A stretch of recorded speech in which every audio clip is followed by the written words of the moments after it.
अस्सलाम वालेकुम dear students, I hope कि आप सब खैरियत से होंगे। मैंने इससे पहले एक लेक्चर दिया था जिसमें मैंने फिगर्स ऑफ स्पीच जो हैं उनको मैंने डिफ़ाइन किया था, उनकी डेफिनेशंस बताई थी और एग्जांपल्स मैंने आपको बताई थी। लेकिन जितना मर्ज़ी आप फिगर्स ऑफ स्पीच को रटा लगा लें या इनको आप समझ लें, जब तक आप इनके एमसीक्यूज़ नहीं करते या जब आप पोइट्री पढ़ रहे होते हैं, आपको अगर पोइट्री में पोइट्री को पढ़ते हुए अगर आपको उसमें से फिगर ऑफ स्पीच निकालने नहीं आते तो तब तक आपको फिगर ऑफ स्पीच का कॉन्सेप्ट जो है वो क्लियर नहीं होता। तो आज की इस लाइव क्लास के अंदर हम 50 एमसीक्यूज़ जो हैं उनको डिस्कस करेंगे फिगर्स ऑफ स्पीच के हवाले से, जिसमें काफ़ी सारी हम डेफिनेशंस जो हैं उनको भी हम लर्न करेंगे और उन डेफिनेशंस की या जो फिगर्स ऑफ स्पीच जिनको हम बोलते हैं उनकी जो इम्प्लीमेंटेशन है पोइट्री के अंदर उसके हवाले से भी हम लोग काफ़ी सारी चीज़ें जो है उनको हम लर्न करेंगे। तो हम लोग क्वेश्चन बाय क्वेश्चन लेकर चलेंगे और हम डिस्कस भी करेंगे डेफिनेशंस को भी, और ये भी मैं आपको बताऊंगा कि अगर हम चार ऑप्शंस में से एक ऑप्शन सेलेक्ट कर रहे हैं तो उसको हम क्यों सेलेक्ट कर रहे हैं। तो आप मुझे साथ साथ जो क्वेश्चंस हैं इनके आंसर्स भी आप दे सकते हैं ताकि आपको पता भी चलता जाए कि आपके कितने आंसर्स ठीक हैं। फिर आपने मुझे कमेंट्स में बताना भी है कि 50 में से आपके कितने क्वेश्चन जो थे वो पहले से आपके ठीक थे और कितने एमसीक्यूज़ जो हैं वो आपने यहाँ पर लर्न किए हैं। तो चलें स्टार्ट करते हैं, if you are ready. All right. So the first question is that what is the device called by which non-human and non-living nature is credited with human emotion? यहाँ पर देखें ह्यूमन इमोशन की बात हो रही है कि जब हम नॉन ह्यूमन या नॉन लिविंग जो चीज़ें होती हैं उनको जब हम ह्यूमन इमोशन के साथ जब हम उनको यूज़ करते हैं या उनको हम कैरेक्टराइज करते हैं तो उसके लिए जो डिवाइस यूज़ होती है उसको हम क्या कहते हैं? पैथेटिक फैलेसी और ऑब्जेक्टिव पैरोडी या unification of sensibility. So the correct option is pathetic fallacy. Pathetic fallacy pathetic से हमें ये पता चलता है कि pathy means emotions. Pathetic, something that is based or that contains emotions. So pathetic fallacy is the correct option. Next, authority forgets a dying king. Authority forgets a dying king. That is the statement. That is the sentence. तो इसमें आपने बताना है कि ये किस चीज़ की example है। Authority forgets. अब forgetting क्या है? Forgetting is basically याद रखना या forget करना. That is a human quality. तो अब यहाँ पर देखें पर्सोनिफिकेशन, अपॉस्ट्रफी, हाइपरबली या मेटाफोर। तो ऑब्वियसली जब forgetting is basically a human phenomena और अ ह्यूमन कॉन्सेप्ट, तो अथॉरिटी एक एब्स्ट्रैक्ट नाउन होता है। जब इसको हम कह रहे हैं कि अथॉरिटी फॉरगेट्स, तो दिस मीन्स कि यहाँ पर ये क्या है? This is basically personification. Yes, जिसने भी पर्सोनिफिकेशन बताया यू आर एब्सोल्युटली राइट। उसके बाद द टर्म अनमेटोपिया एंड ऑक्सीमोरॉन, ये दोनों जो टर्म्स हैं ये दे केम फ्रॉम किस लैंग्वेज से ये आई हैं? ठीक है, आपने लैंग्वेज बतानी है कि ये दोनों वर्ड दोनों जो हमारे पास जो फिगर्स ऑफ स्पीच हैं ये कौन सी लैंग्वेज से हैं?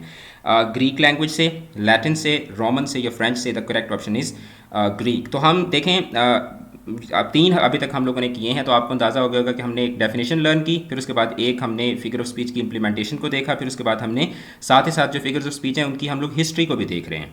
अच्छा, उसके बाद almost the whole of modern English poetry is dominated by iambic pentameter, iambic hexameter, iambic heptameter और आइएम्बिक टेट्रामीटर। तो ये जो पोएट्री के जो मीटर्स होते हैं उसके हवाले से आपसे क्वेश्चन पूछा गया है। तो जो मॉडर्न पोएट्री है that is overwhelmed, that is basically I would say that rich with iambic pentameter। ठीक है, so option A is the correct one।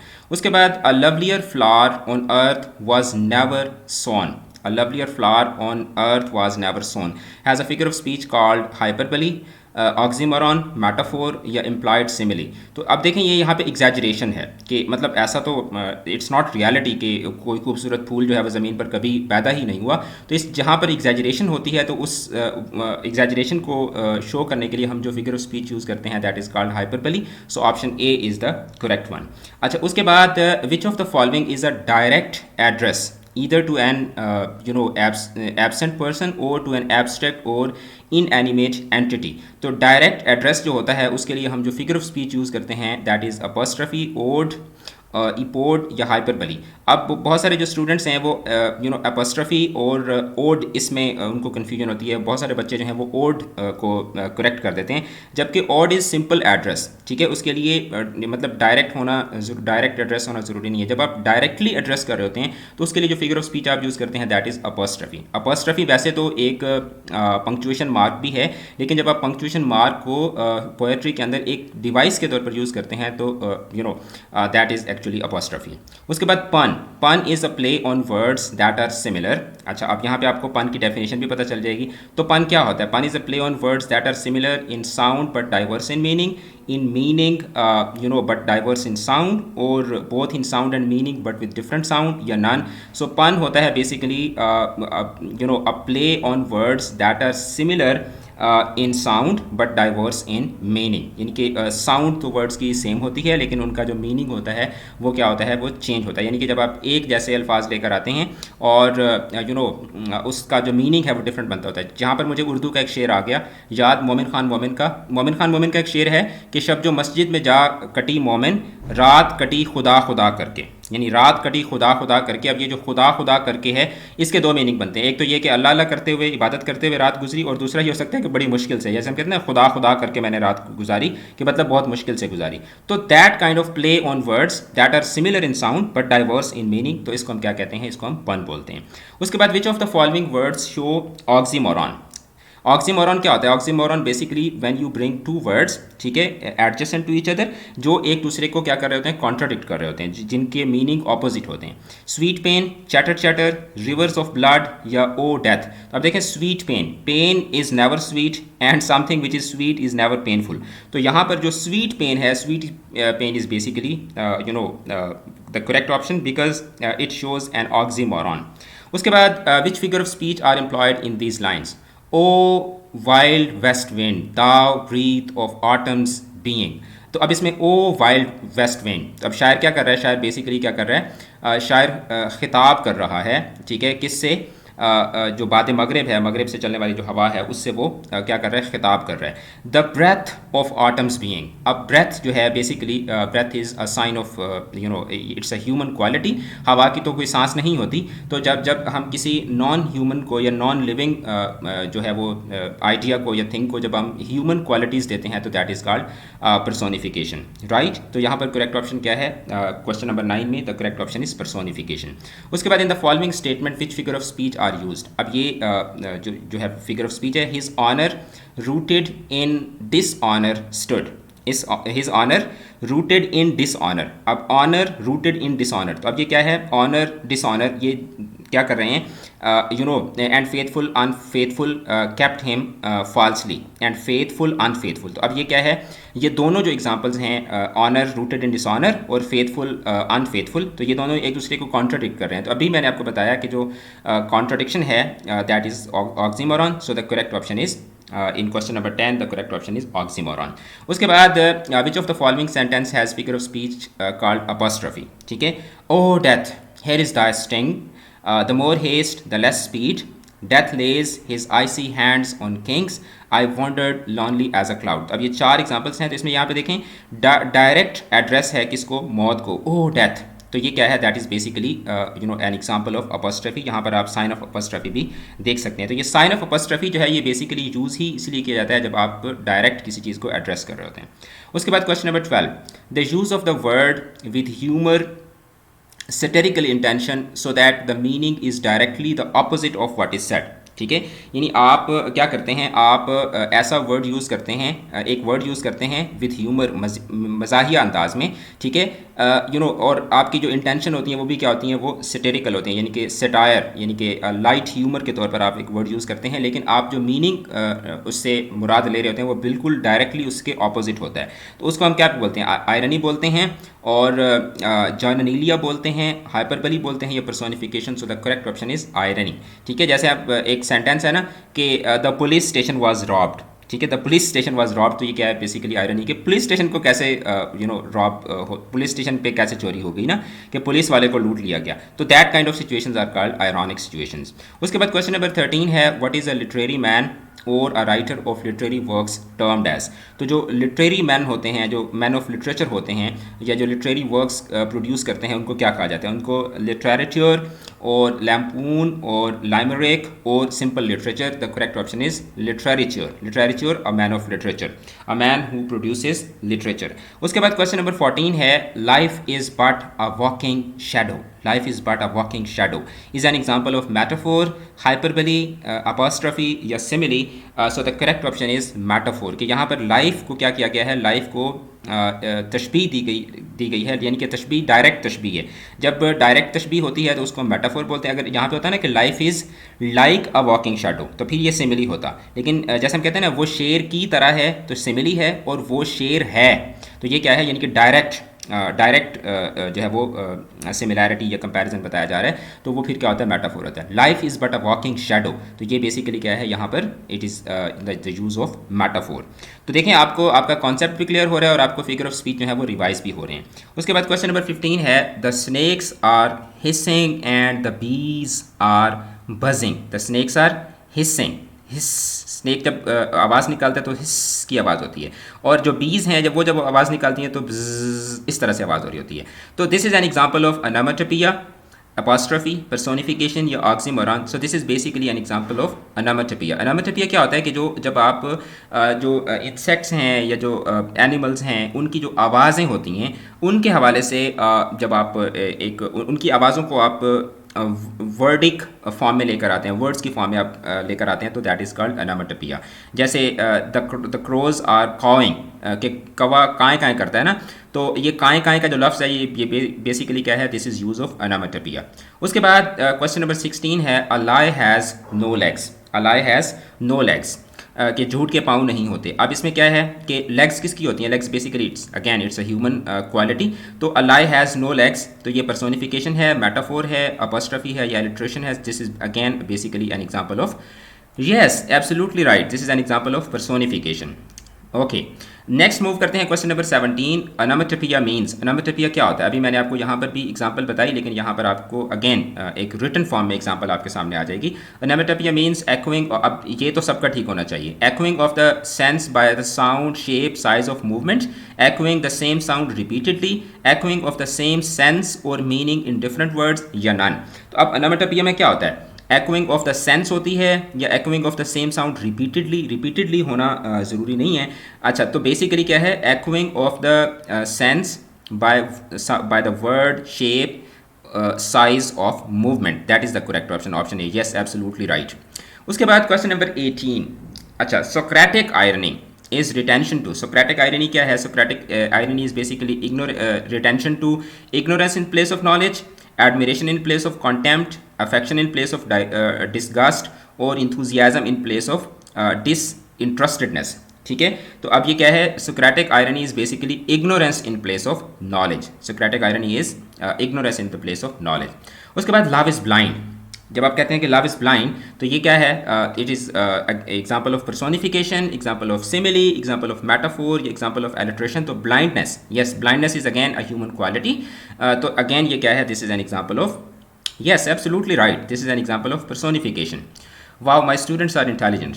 अच्छा, how happy is he here, how happy is he here, तो ये क्या है, this is an example of alliteration, this is an example of personification, this is an example of simile or antithesis.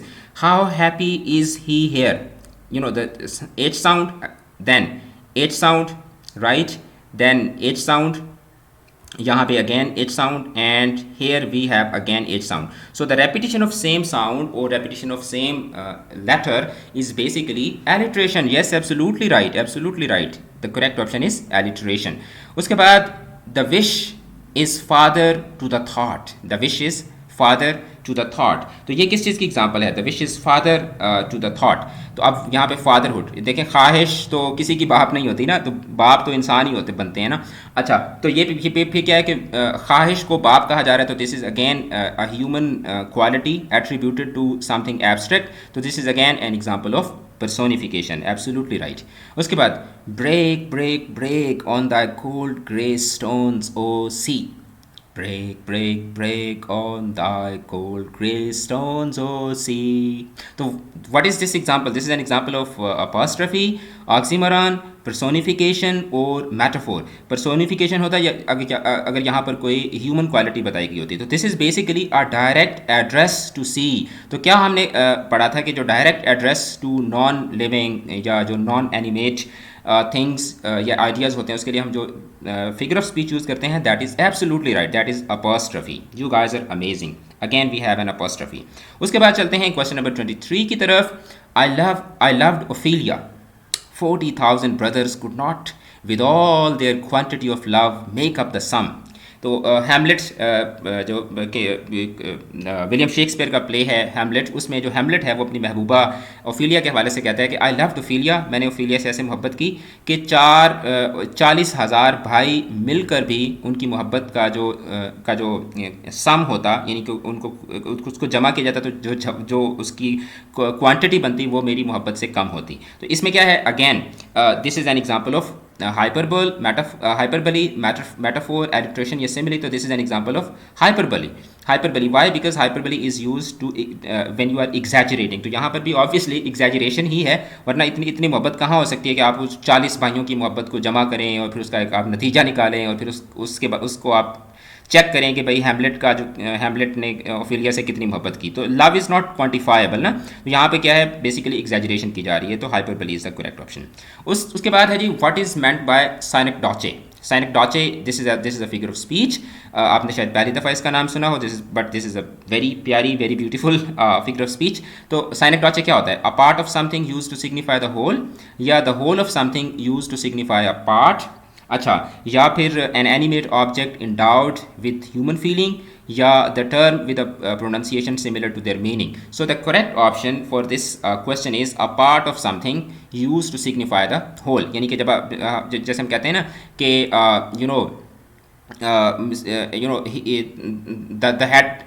the head of the state, ठीक है। तो अब क्या है, head is basically part, ठीक है, which is signifying the whole। जैसे हम कहते हैं ना कि आप कह रहे होते हैं कि बाबर आजम की अगर हम बात कर रहे हो, तो Babar Azam won the match. तो बेसिकली आप बाबर आजम इज़ पार्ट, ठीक है, और आप जाहिर बात है सिर्फ बाबर आजम अकेला तो नहीं खेला ना, it was the whole team. तो जब आप एक पार्ट की बात कर रहे होते हैं और पूरी बॉडी जो है उसकी उसको सिग्निफाई कर रहे होते हैं, जब हम कहते हैं कि गिव मी अ हैंड, तो गिव मी अ हैंड का मतलब सिर्फ ये नहीं होता कि मुझे अपना हाथ, तो इसका मतलब होता है कि पूरे के पूरे आकर तुम मेरी मदद करो। So that type of situations are called the situations where we use synecdoche. आगे साइनेक्डोचे की 2-3 एग्जांपल्स भी आएंगी, तो आपको ये अच्छे से कॉन्सेप्ट क्लियर हो जाएगा। उसके बाद what is the term use to denote the use of one term to mean another with which it has become closely associated as the crown stands for the king, ठीक है, the crown stands for the king. तो अब इस तरीके की जो situation होती है कि जिसमें आप यू यूज़ वन टर्म, ठीक है, और आप उससे क्या मुराद ले रहे होते हैं, by that one term you are meaning something other which has become closely associated, ठीक है। जैसे यहाँ पे एग्जांपल भी दी गई, the crown stands for the king. तो इस तरह की सिचुएशन है, उसको हम क्या बोलते हैं, मेटोनमी और प्रोसोपोपियल, साइनेक्डोचे और onomatopoeia. The correct option is metonymy, ठीक है। जैसे हम कहते हैं ना कि द क्राउन इज हेयर, ठीक है, द क्राउन इज हेयर। तो द क्राउन से मुराद क्या है, द किंग इज हेयर, ठीक है, the king is here. The crown is in danger, यानी कि जो ताज है वो या जो ताज है वो ख़तरे में है। तो ताज ख़तरे में नहीं है, बल्कि जिसके सर पर ताज है वो ख़तरे में है। सो ये है एग्जांपल या कॉन्सेप्ट मेटोनमी का। उसके बाद माई cheeks grow old with the warmth of the year. My cheeks grow cold with the warmth of the year. तो अब ये किस चीज़ की एग्जांपल है, माई चीक्स ग्रो कोल्ड, ठीक है, grow cold with the warmth of the year, ठीक है। तो अब ये दोनों वर्ड्स जो है ना, ये बेसिकली हमें बताएंगे कि इसमें कौन सा फिगर ऑफ स्पीच है, एंटीथेसिस, सिमिली, हाइपरबली या नन। तो अब नन तो बिल्कुल भी नहीं है, तो बेसिकली एंटीथेसिस यहाँ पर यूज़ हुआ है। एंटीथेसिस का मतलब ये होता है कि जब आप एक बात करते हैं और उसी सेंटेंस में उसको क्या कर देते हैं, रद्द भी कर देते हैं। यानी कि जैसे माई चीक्स ग्रो कोल्ड, ठीक है, अब मेरे जो गाल हैं वो ठंडे हो रहे हैं, किससे, हवा की गर्मी से। अब ये बेसिकली क्या है, cold and warmth, these two are antithesis of each other, these two are opposites of each other, ठीक है। लेकिन सेंटेंस के अंदर एक रब्त भी बन रहा है, सेंटेंस भी बिल्कुल दुरुस्त है। So that is basically use of antithesis. Frailty, thy name is woman, frailty thy name is a woman, ठीक है। शेक्सपियर की लाइन है कि फ्रैलिटी मतलब कमज़ोरी, fragility is the name of woman, कि औरत क्या होती है, नाजुक होती है। अब इसमें क्या है, that is the use of apostrophe, oxymoron, metaphor या personification, that is basically apostrophe. Why? Because the writer has used this apostrophe, and here you know the it's basically a direct address to a lady. उसके बाद the night is dark as a black stone, the night is dark as a black stone. तो as जहाँ पर भी आता है तो आपने ज़रा गौर से देखना होगा, वहाँ पर कोई ना कोई सिमिली यूज़ हुई होगी कि रात जो है वो क्या है, एक काले पत्थर की तरह। तो की तरह का वर्ड हमें बताता है कि this is basically use of simile. Yes, absolutely right, जिसने भी सिमिली कहा यू आर एब्सोल्युटली राइट। उसके बाद break break break big boulder beside the river. अब इसमें break break break big boulder beside the river. अब यहाँ पे आपको लग रहा होगा शायद अपॉस्ट्रफी है, लेकिन we can not see any apostrophe. तो this is an example of alliteration, antithesis, apostrophe या पर्सोनिफिकेशन। तो this is basically an example of alliteration. Why? Because the word break break break is being repeated here. उसके बाद the city's voice itself is a soft like solitudes. The city's voice itself is soft like solitudes. तो यहाँ पर क्या है, यहाँ पर simile है और अनामेटोपिया है, पर्सोनिफिकेशन है, ये मेटाफोर है। The cities voice itself is soft like, ठीक है, लाइक सॉलिट्यूड्स, के जो तन्हाई की जो आवाज़ होती है, शहर की आवाज़ भी तन्हाई की आवाज़ की तरह क्या है, नरम है। तो यहाँ पर भी क्या है, अगेन की तरह का वर्ड आ गया, तो दिस मीन्स कि ये क्या है, सिमिली है। अच्छा, आगे चलते हैं। 30 हमारे क्वेश्चन हो गए हैं, जस्ट 20 आर लेफ्ट। अच्छा, उसके बाद क्वेश्चन नंबर 31 है कि इन ट्रोचाइक, ट्रोचाइक जो है उसमें क्या होता है। Trochaic is basically a figure of speech for composition of जो मीटर आप बनाते हैं पोइट्री के अंदर, तो उसकी एक टेक्निकल टर्म है। तो ट्रोचाइक क्या है? Trochaic is basically a stressed syllable is followed by an unstressed syllable, या an unstressed syllable follows two stressed syllables, या two stressed syllables follow one stressed unstressed syllable. So basically जब एक stressed syllable जो है वो आता है एक अनस्ट्रेस्ड सिलेबल के बाद, तो दैट इज़ कॉल्ड ट्रोचाइक। उसके बाद she floats like a laugh, she floats like a laugh from the lips of a dream, ठीक है। She floats like a laugh from the lips of a dream, क्या बात है। तो लाइक अ लाफ, तो इससे लाइक अ लाफ से हमें पता चल गया कि ये क्या होगा, this is basically an example of, yes absolutely right, this is an example of simile, right. उसके बाद आगे चलते हैं। Life I know not what thou art, ए ज़िंदगी मैं नहीं जानता तो क्या है, I know not what thou art, कि मतलब ये क्लासिक इंग्लिश है, ओल्ड इंग्लिश है, तो इसका मॉडर्न इंग्लिश में कहेंगे कि life I know not what you are, ठीक है। तो ये क्या है, यहाँ पर भी लाइफ को डायरेक्ट एड्रेस है, तो that is an example of apostrophe, that is absolutely right, that is an example of apostrophe. Personification इसलिए नहीं क्योंकि लाइफ के हवाले से कोई भी ह्यूमन एट्रीब्यूट हमें यहाँ पर नहीं बताया गया। उसके बाद the naughty boy is cunningly simple, the naughty boy is cunningly simple, cunningly simple, cunning तो सिंपल नहीं होता, लेकिन कनिंगली सिंपल जो है, these two are opposite words use together. तो जब ऑपोजिट वर्ड्स यूज टुगेदर हों तो उसके लिए हम क्या फिगर ऑफ स्पीच यूज़ करते हैं, yes absolutely right, oxymoron, oxymoron is the correct option. उसके बाद question number 35, I hear lake after lapping with low sounds by the shore, I hear lake lapping, I hear lake lapping. तो अब जब जो आवाज़ होती है तो लप लप इस तरीके की आवाज़ आ रही होती है, तो that is basically we are talking about the sound. तो ये क्या है, that is onomatopoeia, absolutely right, onomatopoeia. अच्छा, life is but a walking shadow, इसको अभी हमने थोड़ी देर पहले ही किया, आई थिंक ये रिपीट हो गया यहाँ पर, तो ये सबका ठीक हो जाएगा। मेटाफोर, जिसका ऊपर वाला ठीक था उसका ये भी ठीक है, जिसका ऊपर वाला गलत था उसका फिर अगेन से क्या हो जाएगा, गलत हो जाएगा। अच्छा, द फीट, फीट क्या होता है? फीट बेसिकली एक आप कह लें कि पोइट्री के अंदर जब हम उसकी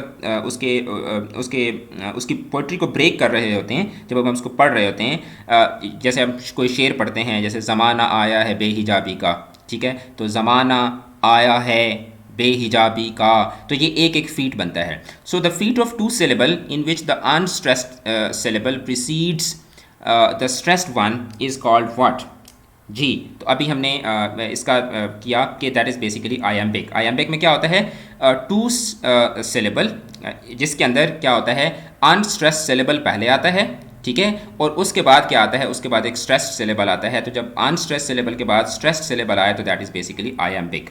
अच्छा, उसके बाद बैथोस। बैथोस का क्या मतलब होता है? Bathos mean unintentional ludicrous descent from the exalted to the common place. ठीक है कि जब आप नीचे से ऊपर की तरफ जाते हैं, या intentional ludicrous descent from the exalted to be common place, या बोथ या none. The correct option is unintentional ludicrous descent. ठीक है कि नीचे की तरफ आते हैं from the exalted to the common place, कि जब कोई किसी का जवाल होता है तो दैट इज़ कॉल्ड बैथोस। अच्छा, उसके बाद आगे चलते हैं। एन एक्सटेंडेड नैरेटिव, ठीक है, which carries a second meaning along with its surface story would be called, कि एक ऐसी कहानी जिसके अंदर भी एक मीनिंग होता है, ठीक है, जिसका एक ज़ाहिरी मीनिंग होता है और उसके उस कहानी के अंदर एक दूसरा मीनिंग भी आपको बताया गया होता है, तो दैट इज़ कॉल्ड एलेगोरी। ठीक है, यहाँ पे स्पेलिंग इसके थोड़े से यहाँ पे गलत हो गए। That is basically allegory, ALLEGORY, allegory. ठीक है। अच्छा, उसके बाद a special form of understatement which asserts on affirmative by negating the contrary is called litotes. Yes, litotes. जब अंडरस्टेटमेंट के जब आप क्या कर रहे होते हैं, जब आप एक प्रेजेंट सिचुएशन को नेगेट कर रहे होते हैं तो that is the example of litotes. जो ओवर स्टेटमेंट है दैट इज़ हाइपरबली, जब आप एग्जैजरेट कर रहे होते हैं। जब आप अंडरस्टेट कर रहे होते हैं तो दैट इज़ बेसिकली लिटोटस। उसके बाद 3 years she grew in sun and shower। 3 years she grew in sun and shower। So that is that is the example of antithesis, alliteration, metaphor or oxymoron। That is basically an example of antithesis। 3 years she grew in sun and shower. अब sun and shower देखें, अब sun जो है that is basically that symbolizes sunny day, and shower symbolizes a rainy day. तो sun and shower they are basically antithesis to each other. उसके बाद as many farewells as there be stars in heaven. As many farewells as there be stars in heaven, कि इतनी दफ़ा खुदा हाफिज़ जितने क्या है, जितने जन्नत में सितारे हैं। सो that is again an example of hyperbole, कि यहाँ पर क्या है, ओवर स्टेटमेंट है, एग्जैजरेशन की जा रही है कि आपको उतनी दफ़ा, जैसे हम कहते हैं ना हज़ारों साल जियो, तो that is an example of hyperbole. उसके बाद can you hear the buzzing of bees. Buzzing of bees, तो ये तो सबका ठीक हो जाएगा। Buzzing of bees that is basically an example of, yes absolutely right, onomatopoeia. उसके बाद the secretary was conspicuous by his absence। the secretary was conspicuous by his absence। ठीक है, तो अब ये यहाँ पर क्या है, that is an example of apostrophe. The secretary was conspicuous by his absence. अच्छा, उसके बाद ओ अर्थ, ठीक है, O earth what changes have thou seen. O earth what changes have thou seen. तो अब यहाँ पर क्या है, ओ अर्थ क्या किया जा रहा है, मुखातिब किया जा रहा है, तो that is again an example of apostrophe. That is an example of apostrophe. अच्छा, उसके बाद which of the following figure of speech is the opposite of hyperbole. Hyperbole का अपोजिट क्या होता है, मैंने अभी आपको थोड़ी देर पहले बताया कि the opposite of hyperbole is basically litotes. Hyperbole में क्या होती है, ओवर स्टेटमेंट होती है, और लिटोटस के अंदर क्या होती है, अंडर स्टेटमेंट होती है। अच्छा, when the poet says A is like B, when the poet says A is like B, तो that he or she implies basically simile। जब हम कहते हैं कि आयशा इज़ लाइक मलाइका, ठीक है, तो क्या है, आयशा इज़ लाइक मलाइका, तो दैट इज़ बेसिकली सिमिले, राइट, कि आयशा को हम क्या कर रहे हैं, मलाइका से वो कर रहे हैं, मतलब उससे तशबीह दे रहे हैं। Necessity is the mother of invention. Necessity is the mother, ठीक है, नेसेसिटी क्या होती है, ज़रूरत ईजाद की माँ होती है, तो that is an example of, yes absolutely right, that is an example of personification। उसके बाद the poor people of Ireland should rid themselves of poverty by selling their children to the rich to eat. ठीक है, कि जो Ireland के गरीब लोग हैं उन्हें क्या करना चाहिए, अपने बच्चों को बेच देना चाहिए ताकि वो अमीर हो जाएं और वो खाना खा सकें। तो ये क्या है, that is basically an example of, that is an example of irony, कि तंज किया जा रहा है, ठीक है, कि बच्चे बेचकर वो अमीर हो जाए। तो बच्चे बेचकर वो अमीर तो हो जाएंगे, लेकिन क्या है कि वो एक कोई अमीरी तो नहीं होगी। तो ये यहाँ पर क्या किया जा रहा है, बेसिकली आयरनी यूज़ की जा रही है। Yes, the last question, how many times have I told you to clean your room. कितनी दफ़ा मैंने आपको बताया है, तो दैट इज़ बेसिकली, जब हम कहते हैं ना मैंने आपको 1000 दफ़ा बताया है, मैं आपसे कितनी दफ़ा पूछ चुका हूँ, so that is basically an example of that is an example of yes rhetorical question या hyperbole, that is basically an example of rhetorical question, यानी कि क्वेश्चन पूछने का एक ख़ास अंदाज है जो काफ़ी रिटोरिक का मतलब होता है जिसका रेफरेंस बहुत पुराना हो। तो मतलब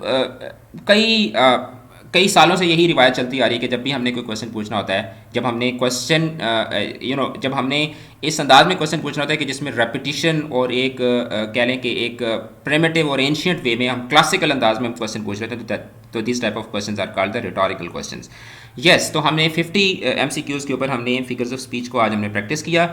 इससे पहले हम 2 सेशंस कर चुके हैं, एक में हमने करेक्ट फॉर्म ऑफ वर्ब और एक में इंग्लिश ग्रामर के ऊपर जनरल हमने 100 MCQs का सेशन किया था। अगर आपने उसको नहीं अटेंड किया तो उसका लिंक आपको इसी वीडियो के डिस्क्रिप्शन से मिल जाएगा। इसी तरीके से हम ग्रामर और इंग्लिश के बाकी जो कॉन्सेप्ट्स हैं उसके ऊपर लेक्चर्स भी देते आपके साथ शेयर करते रहेंगे, और इसी तरीके से मैं आप लोगों के साथ लाइव सेशंस भी करता रहूँगा ताकि आप लोगों की तैयारी जो है वो अच्छे तरीके से हो जाए। अपना बहुत ज़्यादा ख्याल रखिएगा, चैनल को ज़रूर सब्सक्राइब कीजिएगा। आप सबके टाइम का, आप सबके लेक्चर को अटेंड करने का बहुत शुक्रिया। खुदा हाफिज़।